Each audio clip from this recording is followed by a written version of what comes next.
Thank you for listening to Depictions Media Radio.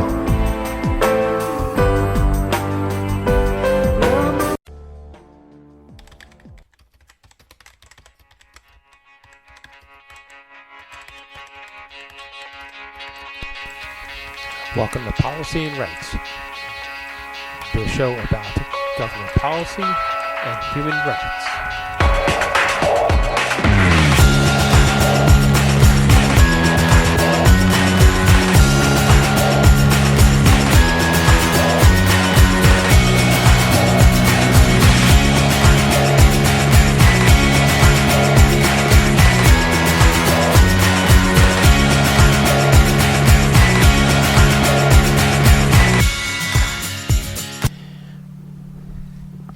Welcome back to Policy and Rights here on Depictions Media Radio. I'm your host, Michael Clogs. In today's episode, we're going to hear commentary from the White House and from Ottawa about the escalation is happening in the Middle East. The IDF, or Israeli forces, has moved ground troops into Lebanon and has begun an assault. And a counter rocket fire has been aimed at Israel by Iran in support of the Lebanese people. We know that some of the bombing has already cost thousands of lives, and that global governments, the U.S. and Canada, are working towards an overall ceasefire to talk and negotiate some sort of a peace. That cry for peace and a ceasefire seems to be falling on deaf ears in either direction.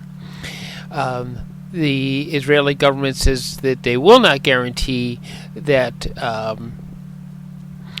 they will not retaliate against Iran for the rocket fire, and they say that they have the right to defend themselves. And on that point, Israel should have the right to defend itself as a country against people trying to overrun them or take them over. Should that right to defend itself mean pushing into across borders into other countries? What should be the threshold where defending yourself is no longer true? And that is also a topic for discussion. We're going to hear that the NDP and the Québécois critics are calling for an emergency parliament session to discuss and debate actions to be taken against all parties for the escalation that is actually happening, how to deal with it. The United States and the Canadian governments have recalled all citizens to find whatever planes they can be secured, seats to be secured, so that they can leave the country. Of course, there's also reports that even though seats have been secured on different flights back to North America, that the flights are being canceled because of the escalation in fighting. So, a lot going on with that. On a lighter note, we're going to hear Jagmeet Singh, as he isn't really talking about the escalation that's happening in the Middle East. He is talking about subway cars, and he is talking about union jobs for Canada, which is also very important. And we need to move forward as a country to ensure that the people here can have a safe home, an affordable home, and a job that also pays well. So I'm going to get into a bit of commentary here, and one of the problems is instead of, it's becoming a trend that instead of using diplomacy to figure out our global problems, that we are turning to shooting at each other instead. That if we look at some of the other problems, it's all the same problem the way I see it, that the mass shootings or the targeted shootings that happened here in North America, that the hatred is bubbling up and people are just shooting at each other rather than trying to find a verbal way to settle our differences. The IDF, while they're soldiers under the control of the Israeli parliament is using them just because we see that this group of people are sending hate in our direction, so we'll send our defense forces to go settle that instead of negotiating verbally.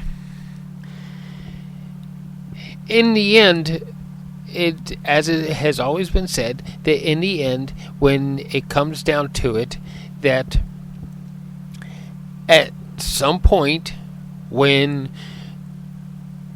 all the bullets have been fired, all the missiles have been fired, thousands of people have been killed, that we now have come to a point where we can't stomach the amount of death and destruction, that we sit down and we start talking.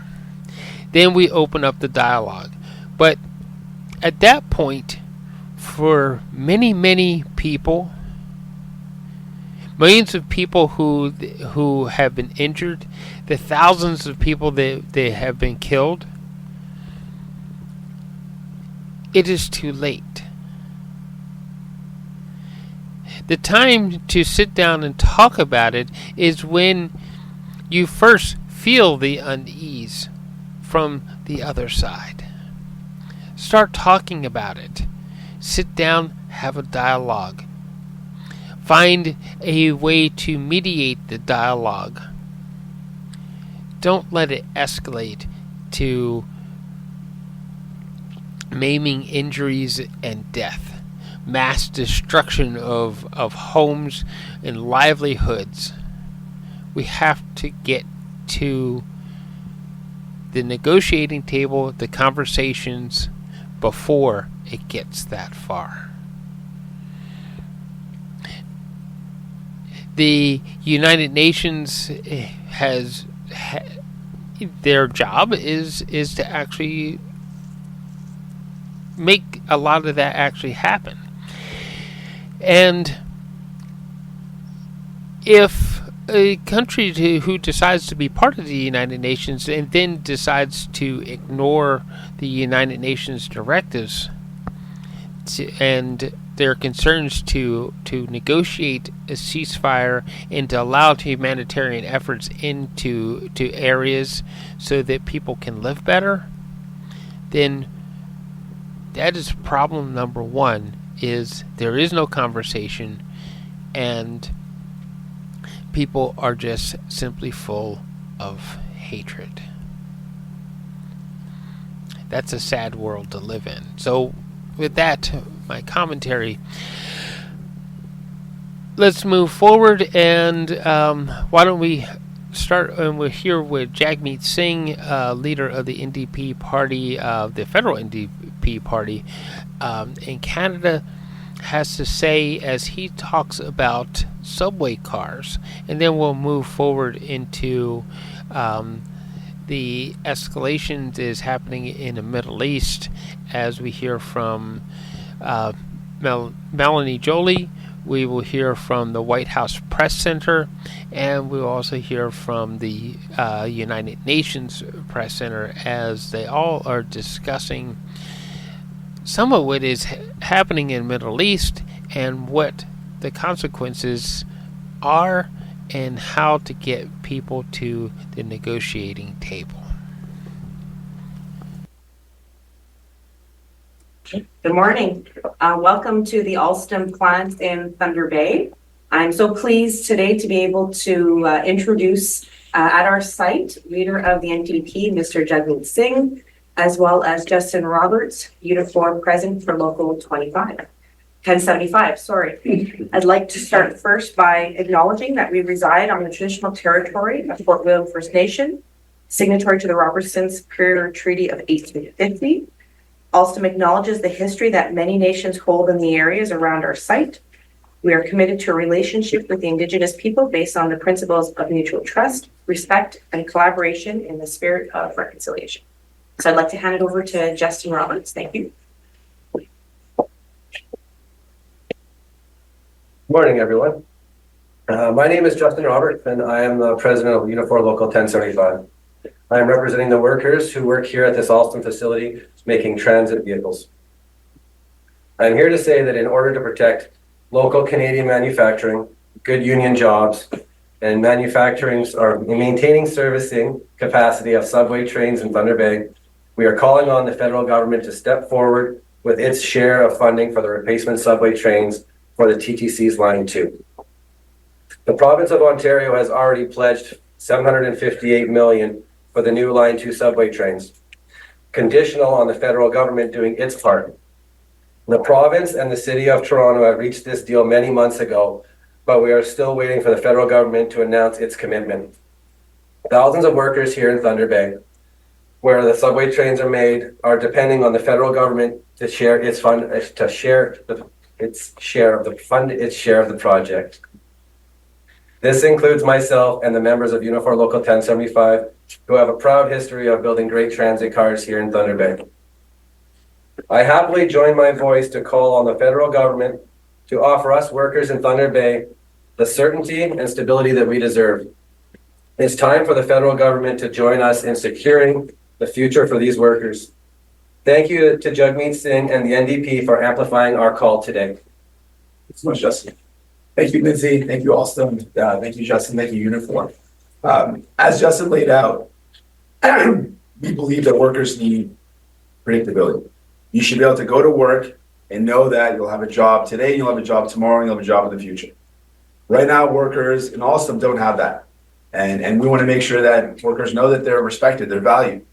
And what we can do is, I believe, you got to make decisions to make sure workers are put first, to make sure good union jobs are put first. That's not going to happen on its own.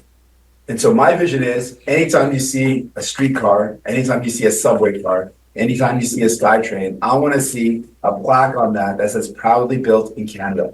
I'd love to see it say proudly built in Thunder Bay. I want to make sure these workers get that respect. And right now, as Justin laid out, we've got a federal government, Justin Trudeau and the Liberals, that have been a stick in the mud. They're slowing down this process. We got a deal that's ready to go, and it's waiting on the feds. And Justin Trudeau and the Liberals are just delaying. And it means that these workers don't know what's going to happen next. That could all be resolved immediately. That's what we're calling on today. We need to see rules in place that ensure that workers are a priority. So we want to see Justin Trudeau and the Liberals use the existing powers that we have and say that let's have 25% of content for things like our streetcars, for our subways. Let's see that for subway trains. Let's see 25% Canadian content. Let's see that used. Use that power that we have. You know, when it comes to Conservatives, they don't want any rules. They want the free market to decide, and that means workers get put to the side. We want to see protections in place for workers. We value our Canadian jobs. We value Canadian manufacturing. But we're not going to have Canadian manufacturing unless we back it up with real policies. So our ask today, clearly to Justin Trudeau and the Liberals, is put the funding forward. Stop delaying. And let's make sure that not only is there funding, but you use the clause that allows us to have 25% Canadian content. And so let's ensure that these workers here in Alstom, here in Thunder Bay, get those jobs. Let's ensure anytime we build public infrastructure, we create good union jobs so that workers actually can build a bright future for themselves and their family. That's what we're here to talk about today. And so my message is very clear. There's a project, Line 2 in Toronto. There's over 50 trains that can be built.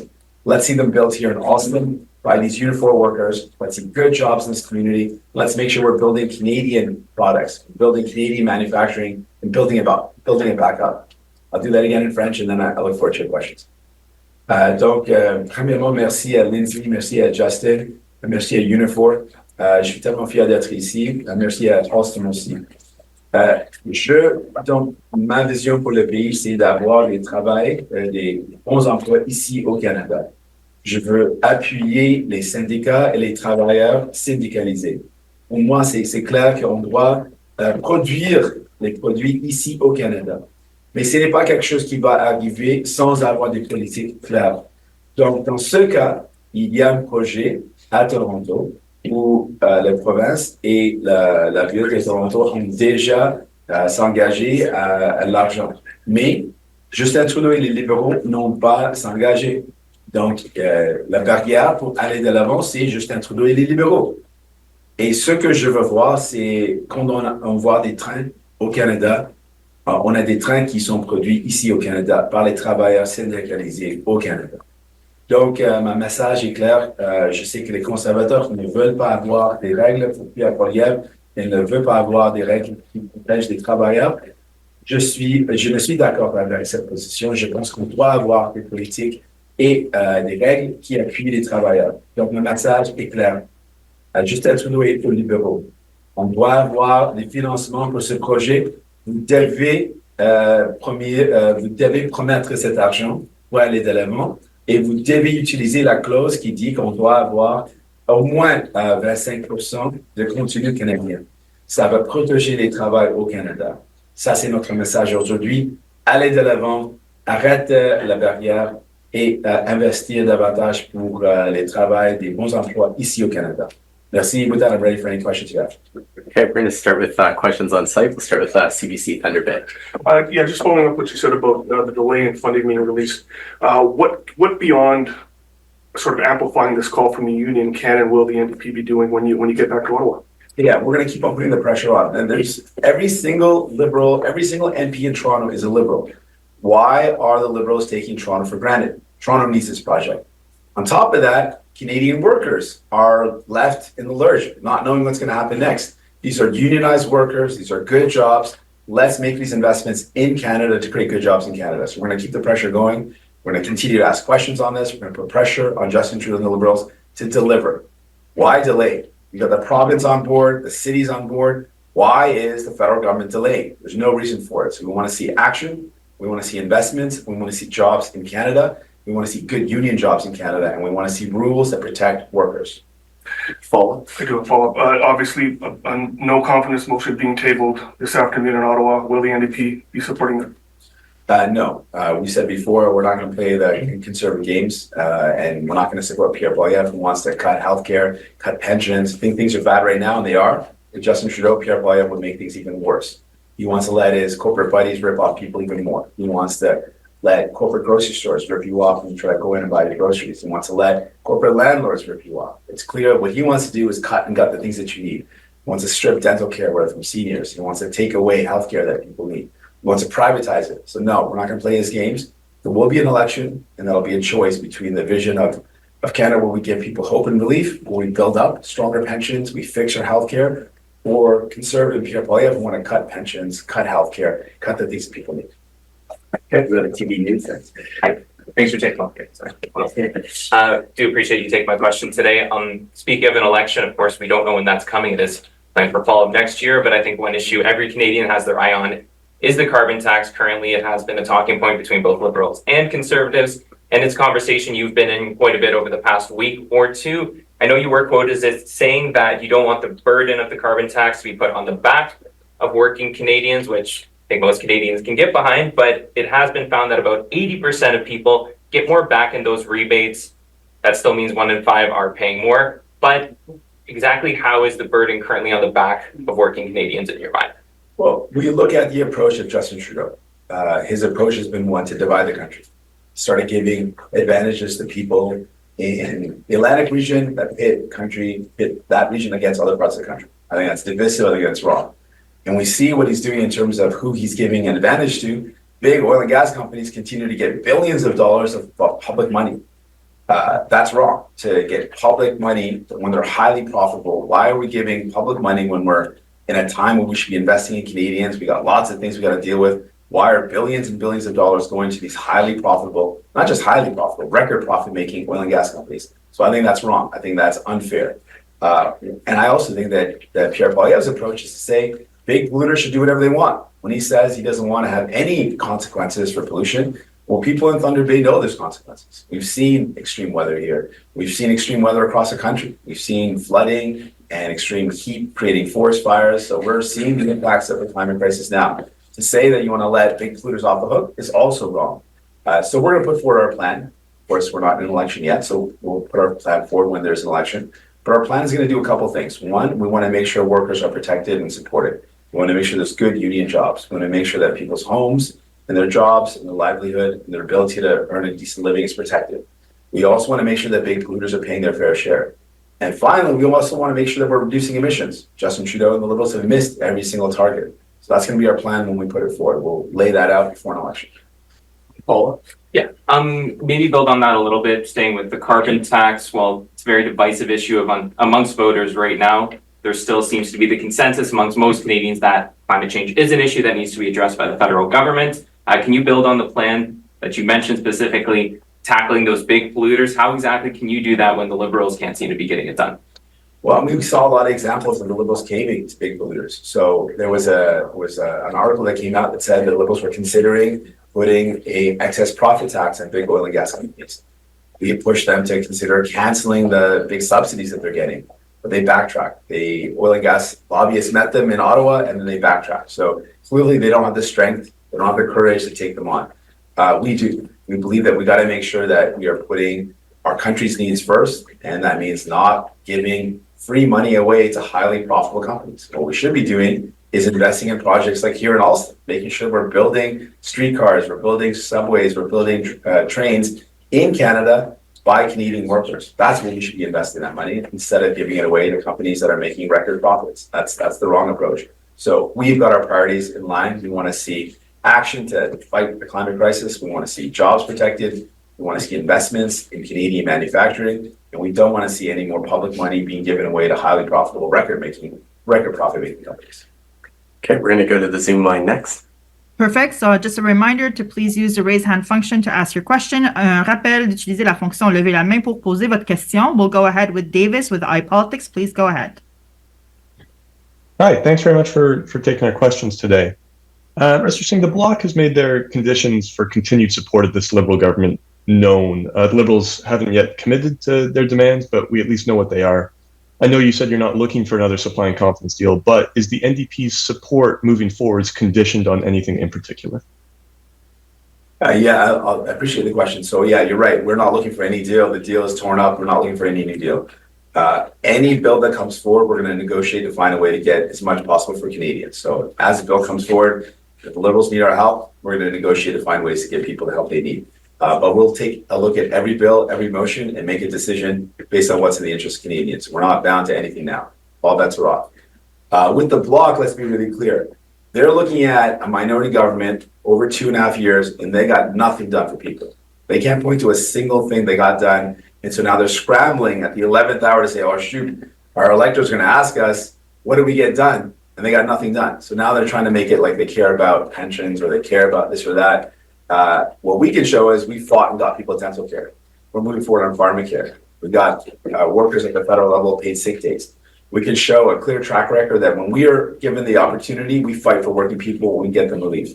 The Bloc is now trying to show really clearly they got nothing done, and now they're scrambling to show that they're relevant. And clearly, the evidence shows that they're not. Switching gears a little bit, there was a new poll out from Abacus Data this weekend that showed your party had passed the Liberals outside of Quebec, but continued to trail the Bloc, the Liberals, and the Conservatives within Quebec. I'm wondering why you think your party has struggled to make any progress in that particular province. Well, we know there was 2 by-elections recently, and we were the only federal party in those two by-elections that were competitive, both on the island of Montreal and in the suburbs of Winnipeg. The Conservatives were nowhere, a distant fourth in Montreal in that by-election. We were within a percentage point or two of winning. And in Winnipeg, we beat the Conservatives despite them throwing everything at us. We showed the Canadians rejected their offer for Canada, and the Liberals were a distant third. So next election is going to be a tough fight, no doubt, but there's a clear choice. The cuts of Conservatives and Pierre Poilievre, cutting your pension, cutting your EI, cutting your healthcare, or New Democrats want to strengthen healthcare, strengthen your pensions, want to improve EI. That's the choice.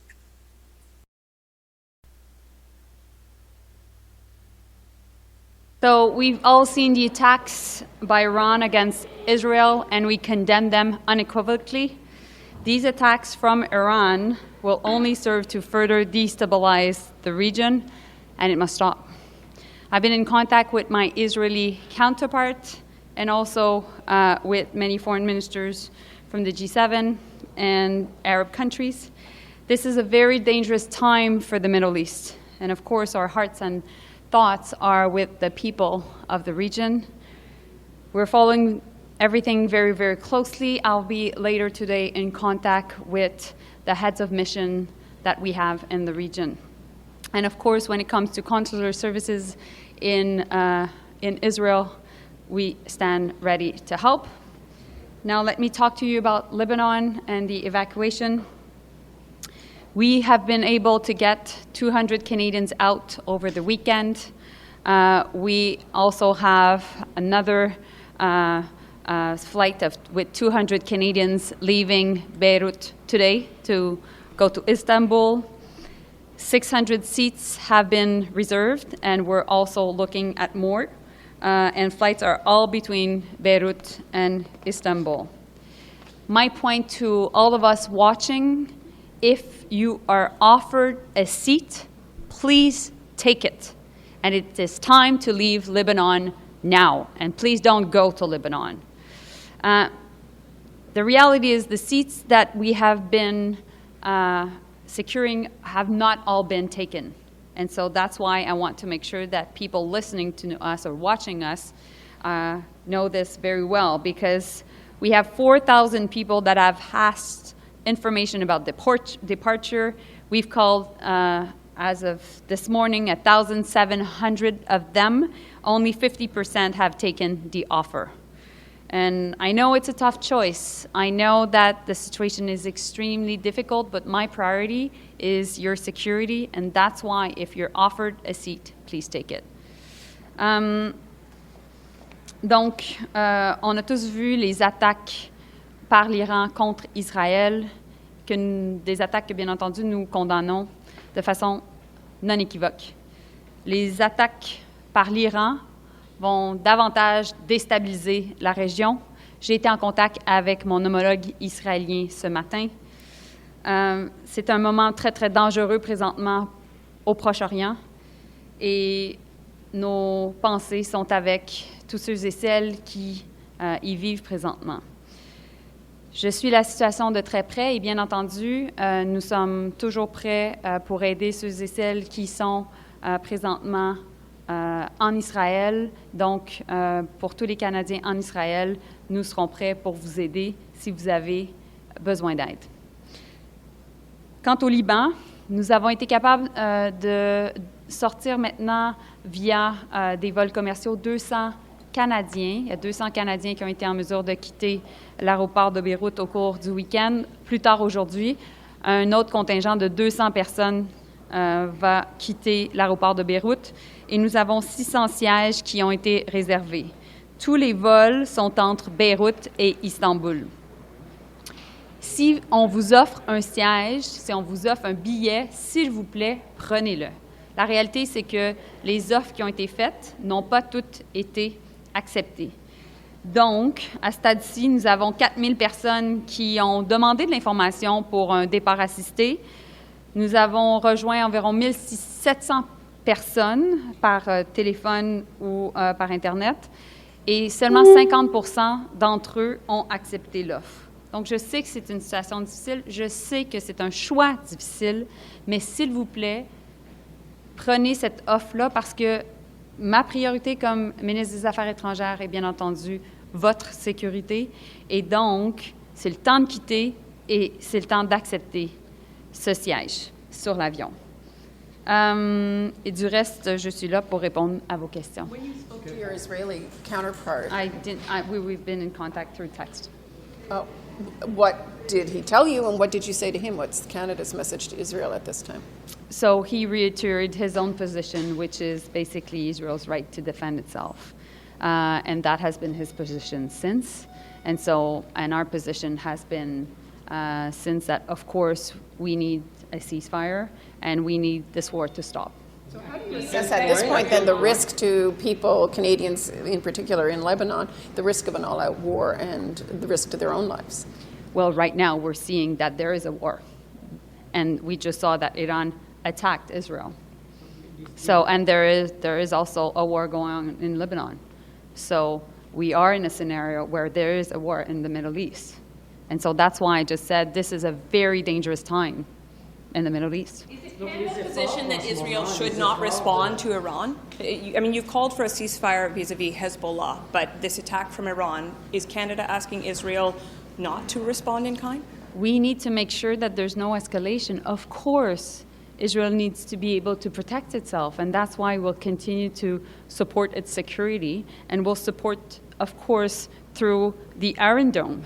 At the same time, we need to make sure that parties sit down and the war stops, because we can see that what will happen, there will be even more further escalation, more innocent civilians, including women and children, die, and that's what I said at the UN yesterday. We need this war to stop. At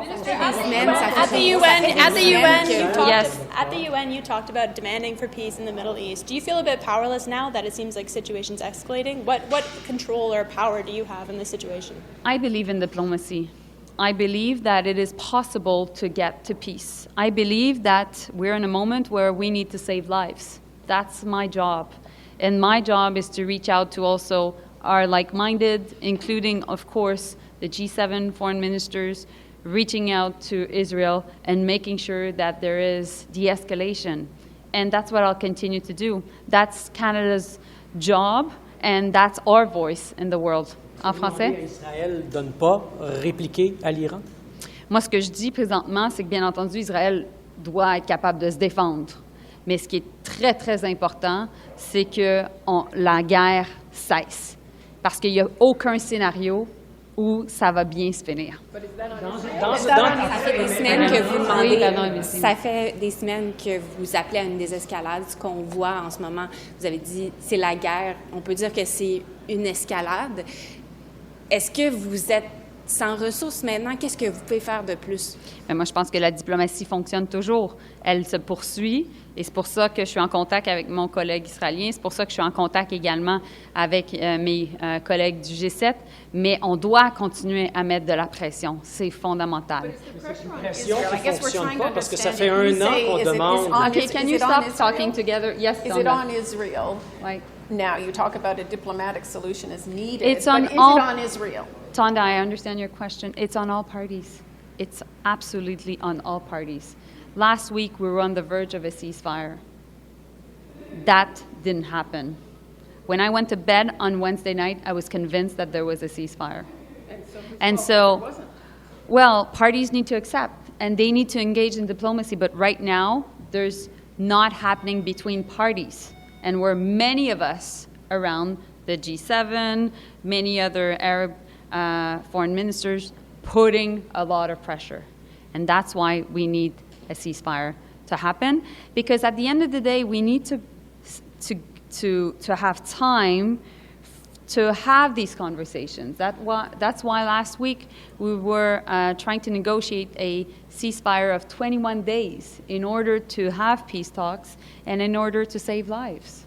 And so at this point, that's why I'm calling for a ceasefire, because we need to make sure that ultimately these conversations happen and we save lives. Dernière question. Quels sont les outils qui nous restent? Ça fait un an qu'on craint que le conflit dégénère, et là, le conflit dégénère. Qu'est-ce qui nous reste comme outil pour convaincre nos alliés et les autres Dites-moi quels sont les outils, je ne comprends pas. Bien, les outils, c'est encore et toujours la diplomatie, c'est encore et toujours de pousser nos interlocuteurs. Le Canada, nous, on n'a pas de conversation avec l'Iran. On n'a pas de relation diplomatique avec l'Iran. Donc, c'est pour ça qu'on a des conversations avec des pays arabes qui ont des conversations diplomatiques avec l'Iran. C'est fondamental que cette guerre arrête. Merci. C'est quoi? J'ai toujours espoir. Good afternoon, everyone. Good afternoon, everyone. I'm here today to tell you a little bit about the emergency debate that I have requested in the House of Commons this evening.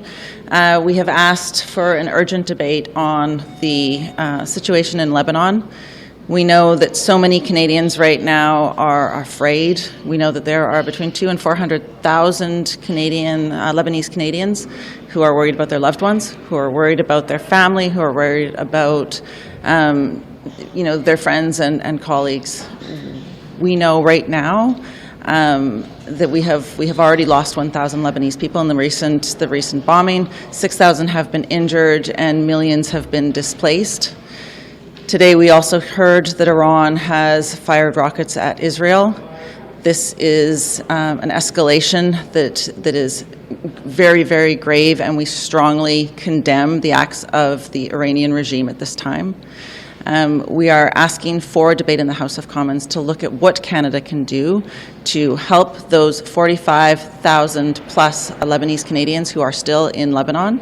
We know that the government has offered a very, very small solution to 800 seats on commercial airlines, many of those flights being cancelled, and we are asking the government to do more to protect Canadian Lebanese, but also to do what we can to de-escalate the situation, a situation that is currently making it more dangerous for all in the region, Israelis, Lebanese, Palestinians. You know, there are so many Canadians right now who are afraid that Lebanon will become the next Gaza, and we need to have this important debate in the House of Commons. Thank you.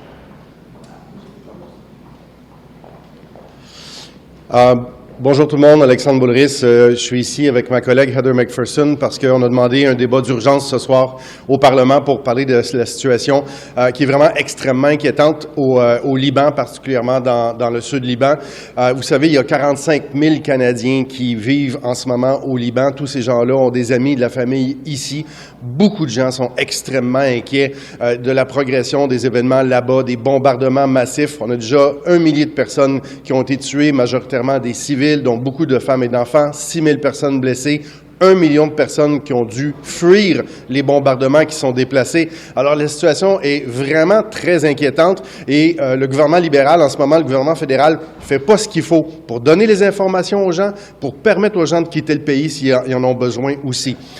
Je vous le disais, 45 000 Canadiens qui vivent au Liban. En ce moment, tout ce qu'on a, c'est 800 places de réservées sur des vols commerciaux. C'est nettement insuffisant. Alors, ce qu'on demande, c'est davantage de décisions puis d'actions du gouvernement fédéral en ce moment, mais également de faire pression de manière diplomatique pour un cessez-le-feu, pour qu'on puisse sauver des vies, qu'on puisse faire en sorte que les bombardements cessent, que les gens puissent vivre en sécurité dans le sud du Liban, mais également dans le nord d'Israël, pour que toutes les populations civiles puissent voir la fin de ces tirs de roquettes et ces bombardements absolument absurdes. Alors, il faut que le gouvernement mette son pied par terre puis dise « on veut un cessez-le-feu, on veut une désescalade, il y a une possibilité d'embrasement régional qui est réelle, on a besoin que le gouvernement fédéral en fasse plus ». Et c'est pour ça qu'on a un débat d'urgence ce soir, pour avoir cette discussion, pour avoir, j'espère également, des réponses aux questions que nous, on a, mais que surtout les gens qu'on représente ont en ce moment, puis on n'a pas de réponse pour l'instant. Comment ça se passe, M. Boulerice? Vous avez entendu des gens dans votre circonscription vous appeler pour vous dire « j'ai pas les informations oui. ».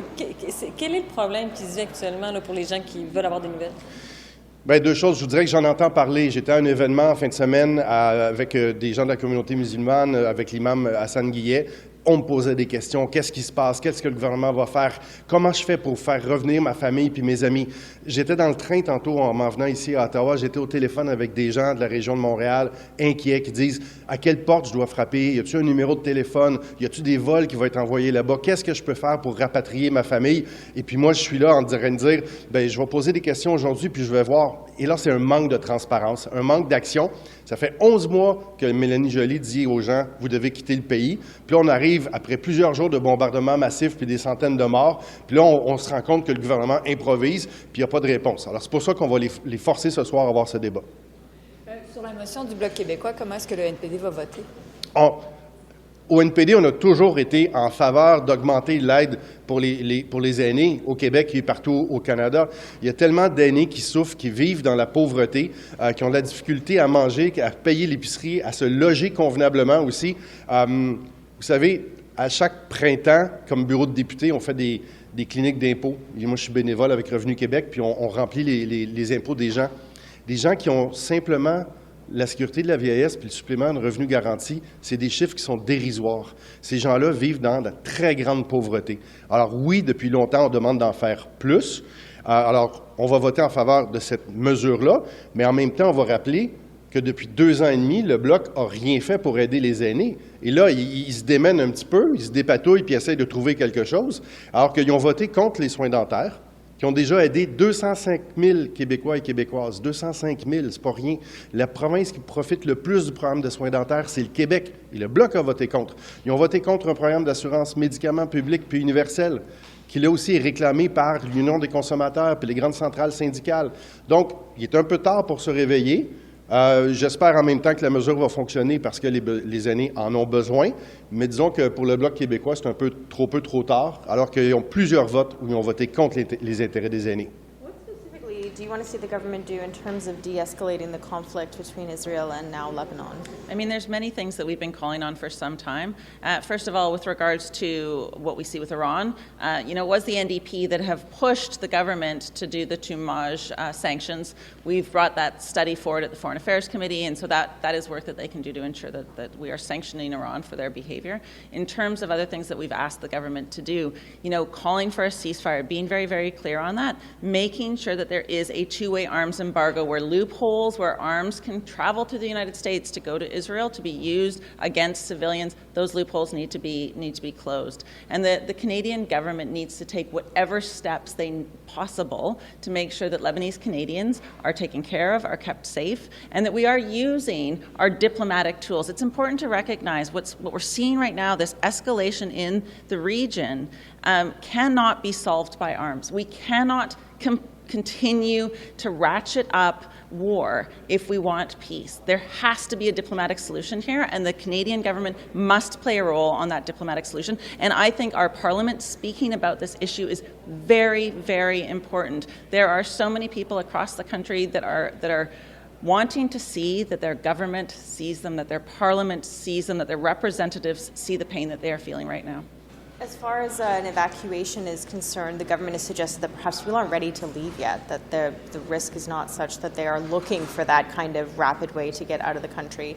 What are you hearing from Lebanese Canadians, and do you think that is the case? I've been speaking to Lebanese Canadians for weeks now, and even today I spoke to members of my community who have been saying that they don't know how to get their people out. They don't have that information. It has not been made clear to them. Much more needs to be done to ensure that those who are ready and want to leave are able to, and that Canada does everything possible to de-escalate a situation, because there will be individuals that aren't able to leave, that can't leave, whether for health issues or for other reasons. We really do need to de-escalate the tension. We've seen a call for a 21-day ceasefire. We've seen Israel ignore that call. There has to be more done to have a ceasefire to protect civilians. This is civilian lives that we're talking about. Does Canada have the influence to have any impact in terms of de-escalating at all?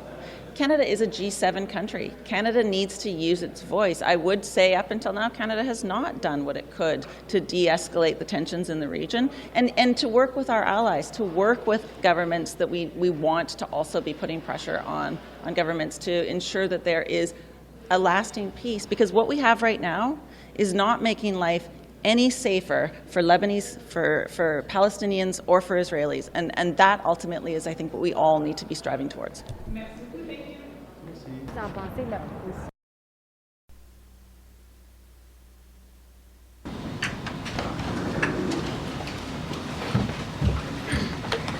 Good afternoon, everyone.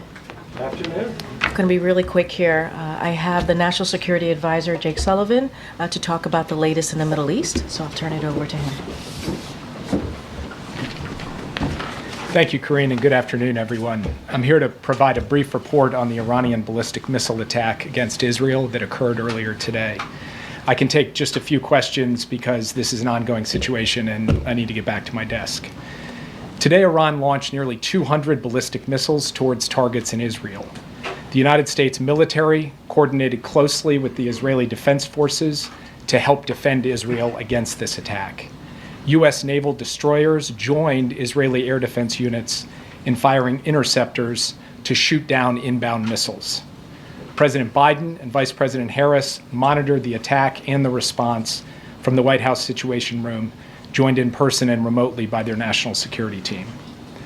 We are still working with the IDF and the authorities in Israel to assess the impact of the attack. But at this time, and I stress at this time, we do not know of any deaths in Israel. We are tracking the reported death of a Palestinian civilian in Jericho in the West Bank. We do not know of any damage to aircraft or strategic military assets in Israel. In short, based on what we know at this point, this attack appears to have been defeated and ineffective.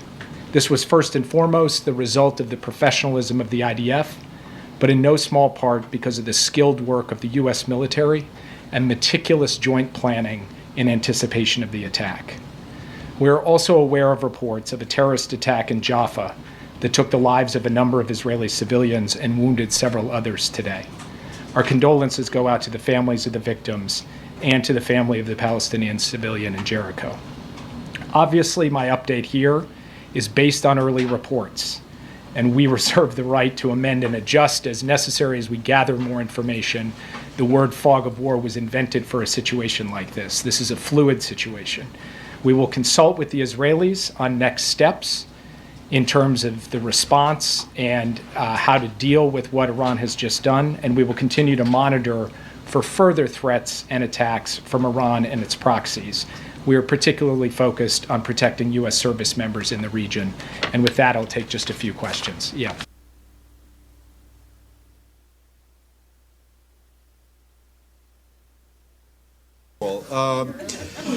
At 12:30 this afternoon, as you know, there'll be a briefing here by the President of the Security Council for the month of October, and that is Ambassador Pascal Beresville of Switzerland.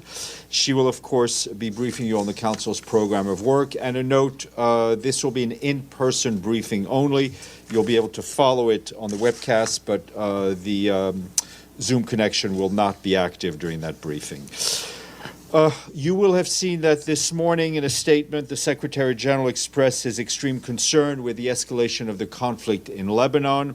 He appeals for an immediate ceasefire. An all-out war must be avoided at all costs, he said, and the territorial integrity of Lebanon must be respected.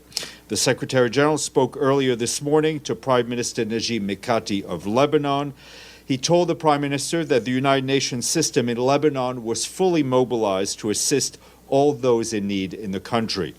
The Secretary General's representatives on the ground will continue their efforts to do everything possible to de-escalate the situation. Also, we spoke a little short while ago to our colleagues at UNIFIL, and they confirmed that despite these dangerous developments, UN peacekeepers remain in position and are regularly adjusting their posture and activities in order to fulfill their mandate. We, of course, remain grateful to the mission's civilian and military personnel who continue to serve under such conditions, and also to our troop-contributing countries for their continued commitment and support to UNIFIL. The Department of Peace Operations and UNIFIL are closely engaged with troop-contributing countries to update them on developments on the ground. Also, in his statement, the Secretary General appealed to the international community to urgently support the $426 million emergency flash humanitarian appeal that was launched in Beirut earlier today.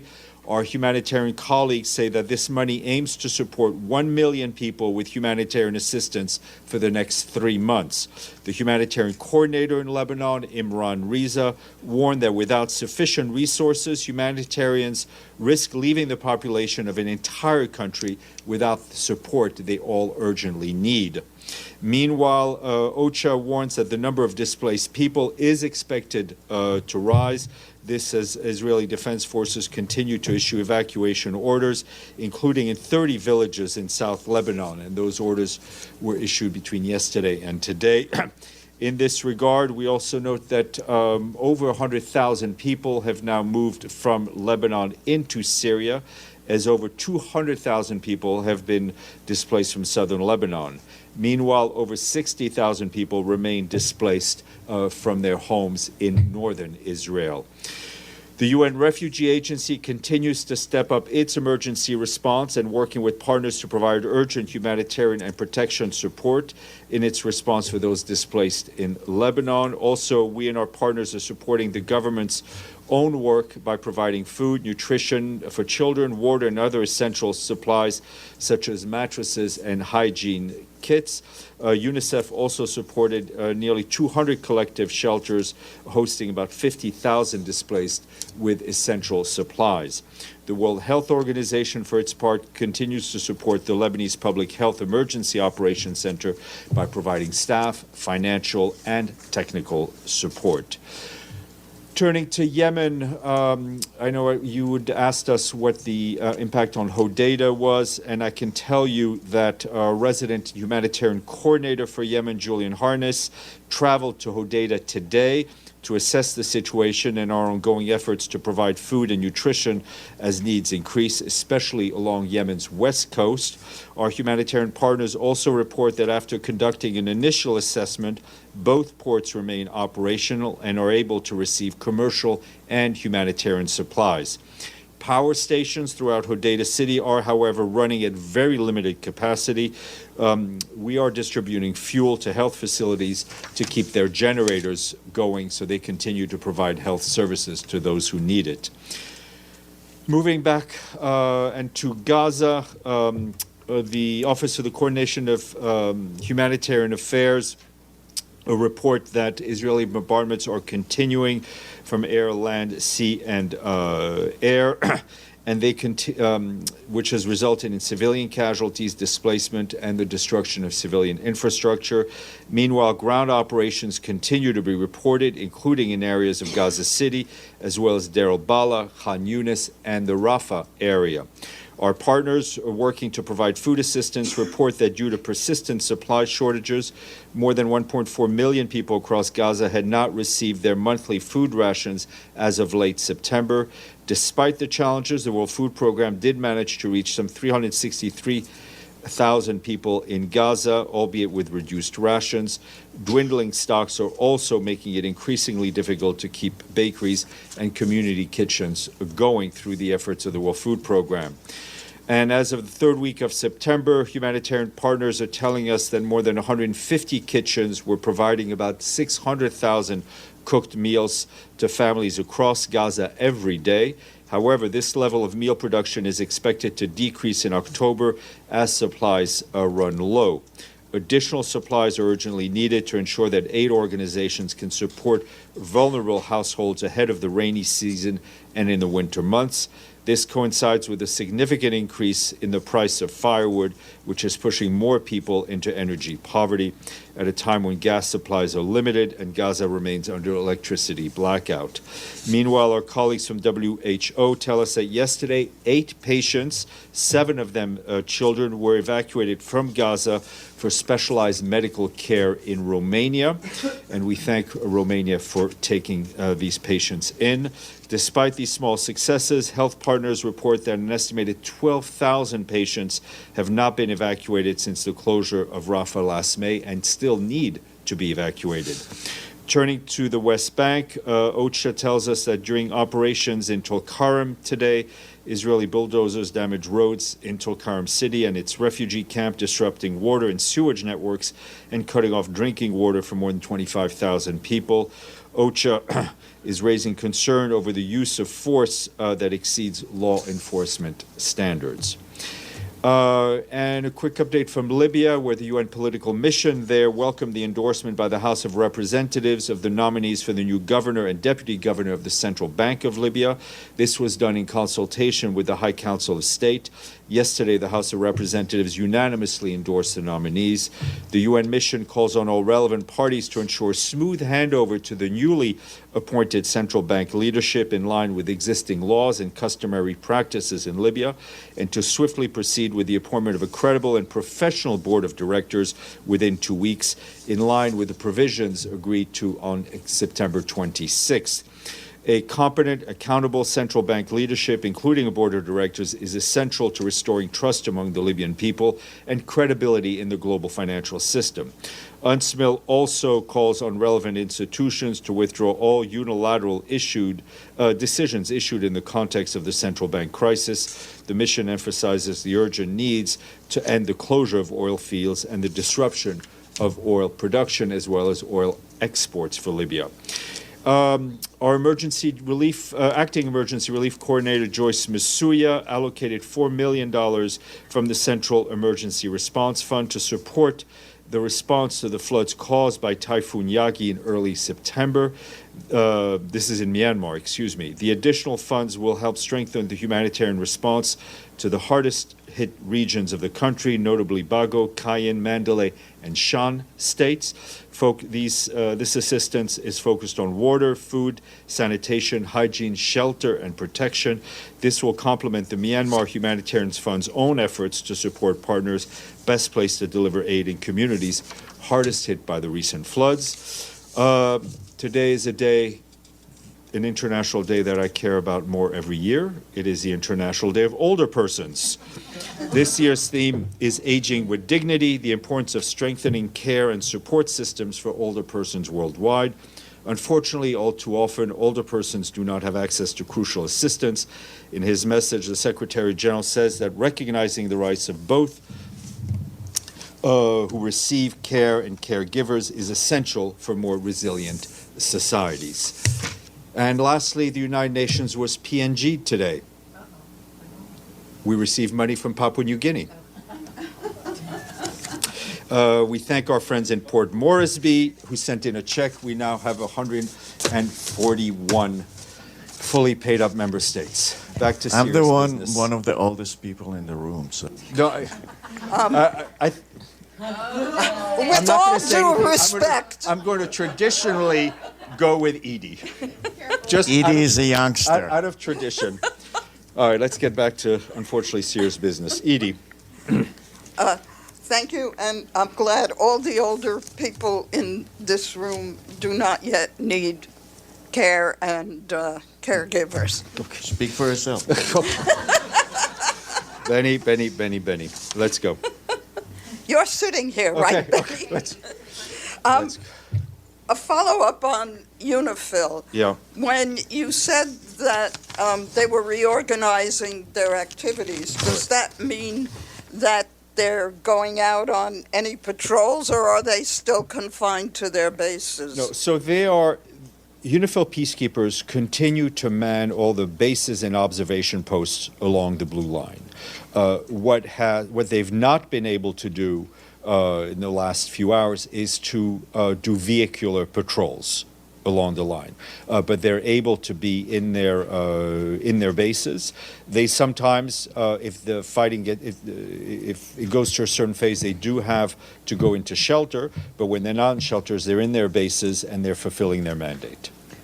And on Hodeida, the ports are still usable. Mm-hmm. You said that the power plants are a problem. Mm-hmm. Were they severely damaged by the Israeli airstrikes? Let me get you a bit more granularity on that as soon as I can. Amélie, then Bassam. Thanks, Steph. I have a question on the second round of the polio campaign, vaccination campaign in Gaza. The first round started on the 1st of September, and at the time, WHO said that the second phase should be 4 weeks after. it's now. So is there any plan to start the new round this week? Is there any kind of agreement of rotating ceasefire in the places where it's going to happen? The discussions are ongoing. I will, as soon as I can get an update, I will share one with you. Madame. I wanted to ask about the news coming out this morning, the intelligence that a U.S. official has been providing that Iran might actually respond and strike Israel. Has the SG had any calls with any relevant parties on this issue, and is there a comment in Well, general? I mean, we're obviously extremely worried by these reports. We talk about We talk about the respect of territorial integrity and sovereignty of countries. That applies to all in the region. We would not want to see any sort of attack that is being rumored is in the press. I will be able to brief you a bit later on the Secretary General's further contacts. Your microphone, please. Thank you. It's good. Politico reported late last night that two U.S. officials, Brett McGurk and Amos Hochstein, actually quietly encouraged Israel to go forward with an incursion or invasion into Lebanon. I mean, contrary to public statements from the U.S., the U.S. being a Security Council member actually encouraging a country to invade and invade another country. Do you have any comment on that? We have no way of verifying these reports. Our message to all countries in the region, all countries further afield who have an influence over one or more of the parties, is to use that influence to de-escalate the situation and not escalate it. Benny, then Maggie. So 2 questions. First of all, as we speak, there was an attack from Lebanon on Tel Aviv. Is that part of the UN concern, or are we Of course. just I mean, and we've spoken out against all the rockets that have been fired into southern Lebanon, from southern Lebanon indiscriminately into Israel. The concern is for everyone, for Lebanese, for civilians, for Lebanese, for Israelis. The concern, the Secretary General's worry, and the impact in an all-out war is for all the people in the region. Yeah, and on that... Your microphone a little closer, please. Sorry. On that incursion into southern Lebanon, the Israelis just it showed documents that show plans by Hezbollah elite force to invade Israel and do something close to October 7. So is that a justified... in that case, is that a justified... Is active defense justifies defense? All countries have a right to defend themselves. What we want is the respect for international law and the protection of civilians. Wait, just one more second. One more question about Fathi al-Sharif. Do you have any update on how much did the UN know about a man who was both the head of the teachers union and at the same time an employee of UNRWA? I think I answered that question at length yesterday, as did... That's why I'm asking for an update. Yeah, as did Philippe Lazzarini. I can tell you that the information we had dates from March, and as soon as we received the information, Mr. Lazzarini acted upon it. Margaret Bashir. Thank you. So if all countries have a right to defend themselves, I presume the UN believes Lebanon has a right to defend itself against an Israeli invasion? All countries have a right to defend themselves. What we are seeing are rockets from non-state actors. But it's Lebanese territory that's being all countries have a right to defend themselves, yes. Okay. And what is Tor Venezuelan doing on the Israeli side? We heard from Janine Hennes Pleshert on the Lebanese side, but they're all, they're all working their phones. They're all working their contacts with the same message privately as we are pushing publicly.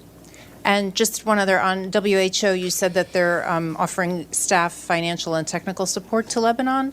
Are they sending any medical supplies? The hospitals there have been overwhelmed. We'll check with. And what about blood? Because there's also an urgent we'll call check for on blood. whatever. Is that something they send though? WHO. I'm not aware that WHO sends blood. I'm not an expert on the shipping of blood. I just feel like I saw it once on something. That's why I was asking. Okay.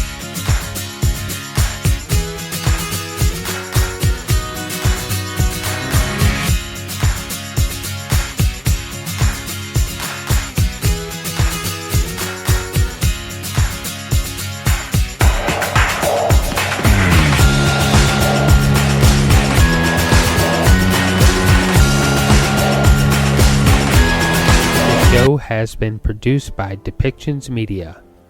Please contact us at depictions.media for more information.